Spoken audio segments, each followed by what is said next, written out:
Hello, ladies and gentlemen. My name is Joe Szymanski. That guy to my right is Palmer Johnson, and this is the Onward to Victory podcast from Giant Killer, your one-stop shop for all things George Mason basketball. Palmer, Pittsburgh did not go the way the Patriots wanted it to. Upset in the second round by 13th seed St. Bonaventure. A lot of people eating crow over that one.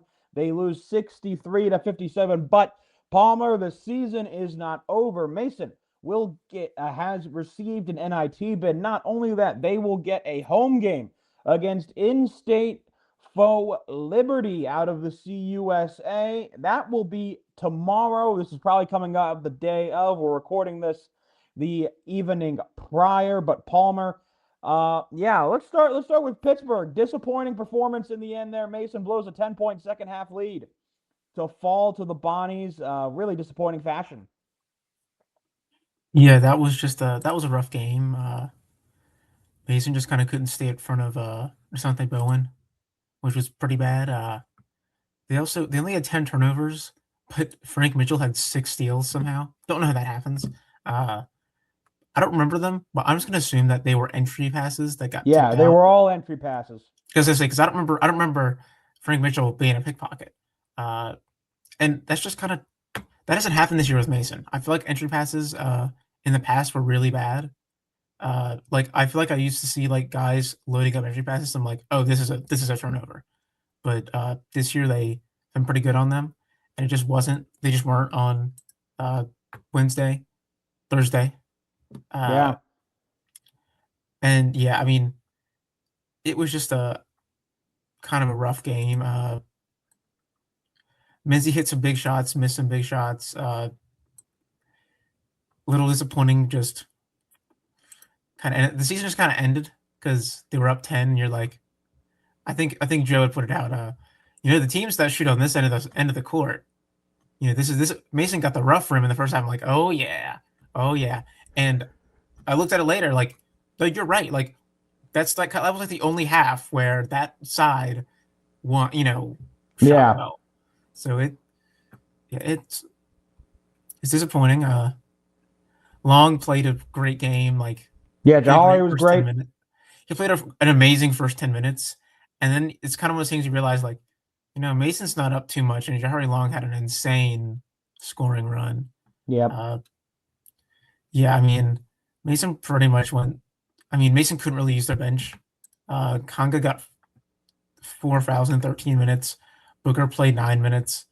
Presley played 3. I mean, the bench wasn't really trusted. That's this team's thing was depth early on, and it did not finish that way. Yeah, you have to think again. This is one of those moments where you think, if either Braden O'Connor or you have to remember Fat Hill missing out this game, another one due to injury that he suffered in the last regular season conference game against Bonaventure. It was 3 games prior. You have to wonder if Fat doesn't land on Riley Allenspach's foot. This feels like a game that Fat would have been very useful in, certainly in the very least in spreading the floor a little bit. It has to be said, Masai Troutman only 2 points. I think we talked about this, Palmer, how important he was to be an X factor for this team heading into, the conference tournament and any potential postseason. And he admittedly just kind of disappeared again. Was not aggressive enough, didn't hit a three. Allenspach, 0 for 4 from three. And I think, not to, look, I get it, but to question Tony a little bit here, I totally understand why Nick Ellington was the guy at the 4 for most of the game. He deserved that. He honestly played well enough to continue to do it. But I will have to question not putting even Stosivka out there, even just for 2 minutes, to try and space the floor a little bit. Bonaventure was able to use, Frank Mitchell and the freshman Osasui, very well, very effectively as to counter that two big lineup by putting their own out. You have to wonder if Mason had maybe tried to space the floor a little bit with Stas. Does that open it up for Long again? Does that open it up for Troutman? Does that open up for even Mincy a little bit there? I think that's a legitimate question. I was there in Pittsburgh all week, obviously, Palmer. Uh, I think that was a question I asked if he was going to try and space out the floor a little bit. He said no, basically. I don't know if I agree with that. I think I get it with Dola. not putting Dola out there in that situation. I don't know if I get it with Stas, even for just 2 to 3 minutes. Try and space out the floor. You know Stas is going to try and pop a three a little bit. You imagine if he hits one, that could totally have changed the game and totally have changed what was going on over there. But what happened happened. Mason just totally choked. There's nothing really else other to say than that then, Palmer, is that Mason choked. They didn't play well. They choked their game there. And, no run in the tournament this year. Yeah, I mean, I think a big thing is maybe the reason Dola or Stas never really got in. Uh, the two big lineup was working for like 30 minutes. You know what I mean? So it kind of might have been too late. Like, oh no, if I switch this up and it doesn't work, we lose. And then they lost anyway. But it might have just kind of been the, oh, if this happened, it worked for 30 minutes. Yeah, that was a very, very, very disappointing ending. Yeah, I think I talked to a couple of Mason fans who had bought tickets for more than a day. I think it was very funny. A lot of them said they were all mentally prepared to lose Friday to Dayton. Obviously, to lose Thursday, I think hit a lot harder for a lot of those fans. It hit a lot harder for me, quite honestly, even though I was on media row. Just such a disappointing way to end the A10 play this year. But we'll move on here a little bit, Palmer. Mason, the season continues. The season does continue for Mason. Tomorrow evening, 6 o'clock start, ESPN2 game, which is a little better than last year, I think. I don't think either of the two NIT games got on a main ESPN, even a ESPN2 type of channel last year. But 6 o'clock at Eagle Bank Arena tomorrow, Mason will take on Liberty in the first round of the NIT. Mason getting a home game as the 3 seed. It's an interesting side of the bracket, Palmer, for a couple reasons. But let's talk about just the game in general. It's a really interesting matchup. Obviously, one I've personally pushed for to happen for the regular season. These are two top 125 teams. They've been that way for the last 2 years for the last 3 years together. That they've both been actually the last 2 years together. They've been top 125 teams in the country. Liberty, one of the few respected teams, I'd say, out of the CUSA. One of those teams that is always going to kind of give you a decent fight. They beat Dayton in Dayton earlier this year. This is not a bad Liberty team, and certainly not one that can be overlooked. Yeah, I mean, this Liberty team, I kind of told you before, like, this is kind of a St. Louis, like, lesser St. Louis team on offense. The defense is awful. But they're one of those teams, like, yeah, they're not going to take many shots, but they're gonna score with the shots they do take. Similar to Liberty, or similar to St. Louis, in mid-February, they just kind of fell apart. They sort of 15-0 in CUSA play, and then they lost four of their next six, including the first round of the tournament, or their first game of the tournament. On Torvik, if you go just like since that last month, so I guess the 17th to the 17th, they're 228th on Torvik, which is not good. That's not a good team. That's not a good team. Yeah, I mean, it's just kind of crazy. They were kind of in the Mason boat, but didn't have that kind of late season surge. Like, they kind of started off great and then fell apart, but they didn't put it back together. They have not put it back together yet. Yeah, I mean, they have a lot of, like I said, it's kind of like St. Louis, where it's like, you look at these guys' efficiency and it's like, how do all these guys exist on the same team? Yeah, I mean, look, you look at this, it's a high-powered offense. It is, maybe to Mason's benefit here, it is a bit of an undersized group. Their center is 6'7" Zach Cleveland, who is very, very good for a 6'7" center. He's a very good defensive rebounder, but maybe to be expected. He's not particularly great offensive rebounder.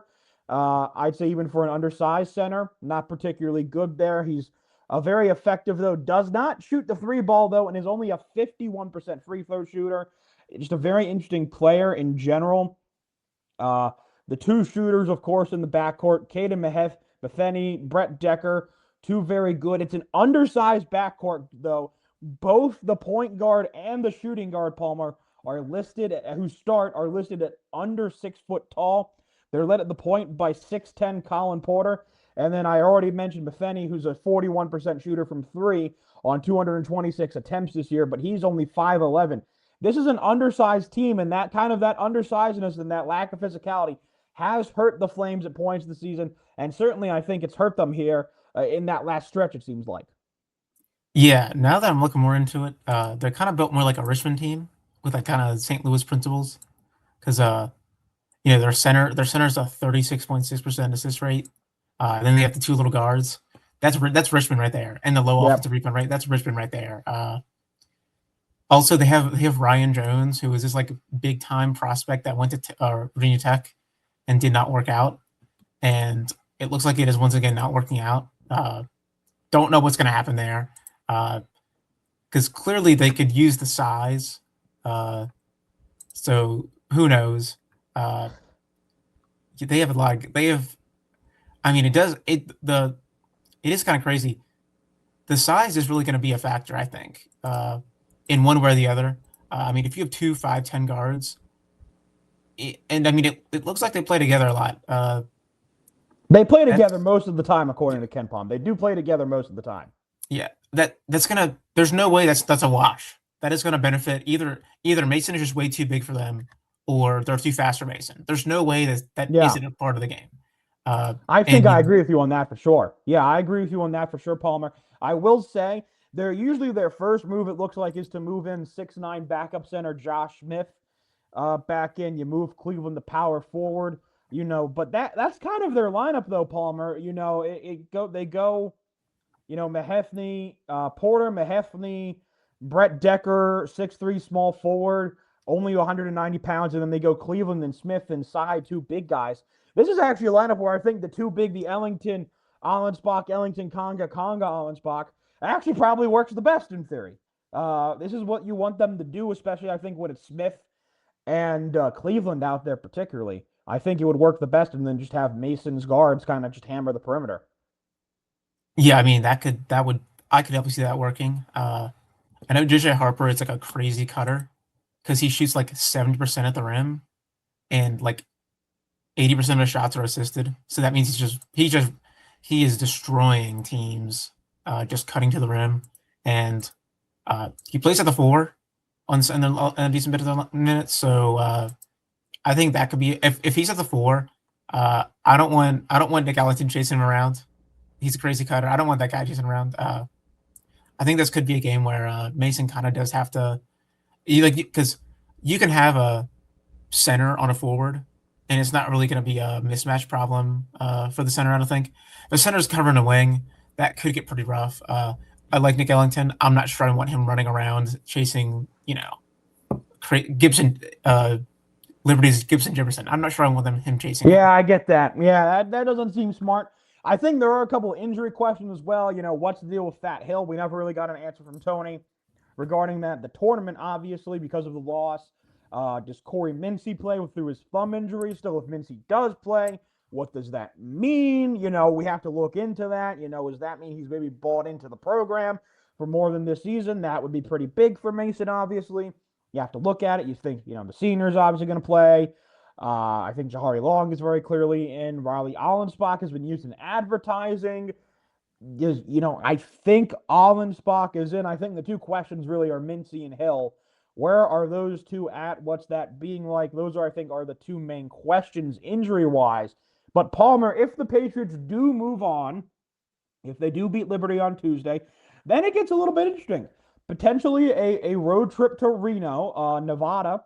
If they beat Murray State, would be next in line. If Murray State were to upset Nevada and Mason were to win, Mason would get another home game. They would be at Eagle Bank Arena this upcoming weekend if it ends up that way. But I think the storyline, Palmer, the thing that Mason fans are talking about, Auburn has decided to play in the NIT, which I will say, hands up, good for Auburn. I can appreciate that. I can appreciate the fact that they want to keep playing basketball.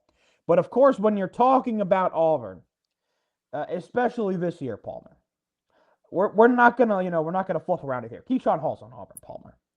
There's a lot of reasons for Mason fans to not like Keyshawn Hall, and I think there's a lot of people questioning, well, he just transferred, and there's a lot of transfers that we don't hate.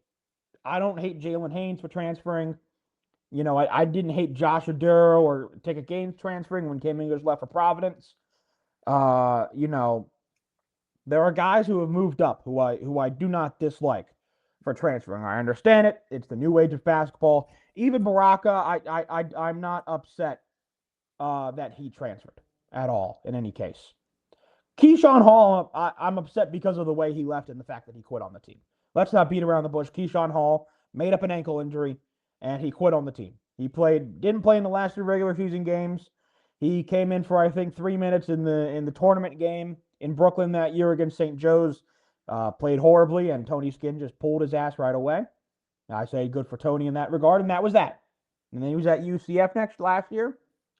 So yeah, he was not good. He was not a good person, I think, in leaving. I have very little respect for him as an individual. And I kind of want to see this matchup happen, Palmer. I really do. Yeah, I mean, if Mason can end Keyshawn Hall's career, which by the way, uh, I have no doubt that he is going to be one of those guys that lawyers up for that 5th year. But yeah, I mean, like you said, like, dude, Duquesne was so confident he wasn't playing that they were practicing like Maddox was the number 1 option, which is I'm pretty sure he absurd. told Day Grant, who was also from Cleveland, Ohio, by the way, that he That's very wasn't possible. playing. But yeah, it's just crazy.